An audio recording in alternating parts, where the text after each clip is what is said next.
Tani waa sheekada Sahra oo ka ilmeysiin doonta haddii aad beer naxal leedahay iyo haddii aad beer wax dhalay tahaba. Sahra oo da'deeda lagu qiyaasay 17 jir ilaa 18 jir waxay hadda tacaddi iyo dhibaato kala kulmaysaa qoyskeeda gaar ahaan aabaheed iyo eedo uu qabo aabaheed. Sahra oo ku noolay degmada Dharkeyle ee gobolka Banaadir waxay hadda ku xiran tahay geed ku yaal gurigooda. Sahra oo la noolayd eedadeed Sareedo waxaa khilaaf soo kala dhexgalay iyada iyo eeda Sareedo wuxuuna khilaafkaasi sababay in Sahra geed lagu xiro. Sahra aabaheed oo lagu magacaabo Cabdifataax ayaa soo kala dhexgalay khilaafka Sareedo iyo gabadhiisa Sahra.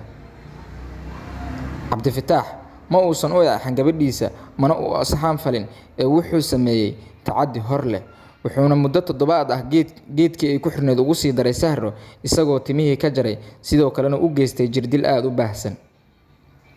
Dad ku nool degmada Dharkeyle ayaa sheegay inay la kulmayso Sahra tacaddi aad u baahsan iyadoo geed ku xiran muddo 2 toddobaad ah.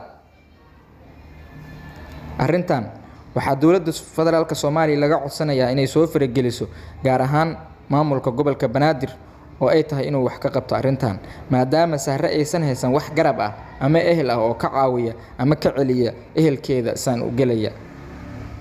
Arrintan ayaa ah mid aad iyo aad u naxdin badan oo laga argagaxo maadaama arrin noocan oo kala ah aysan bulshada Soomaaliyeed wali la kulmin.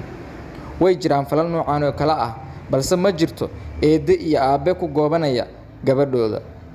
Sidoo kalena ma jirto gabadh iyadoo geed ku xiran haddana loogu sii darayo in timihii laga jaro sidoo kalena jirdil loogu sii daro. Fadlan walaal muuqaalkan sii sheer garay si uu bulsho badan u gaaro oo ay u caawiyaan gabadhaas yar ee Sahra oo mustaqbalka leh. mahadsanidin.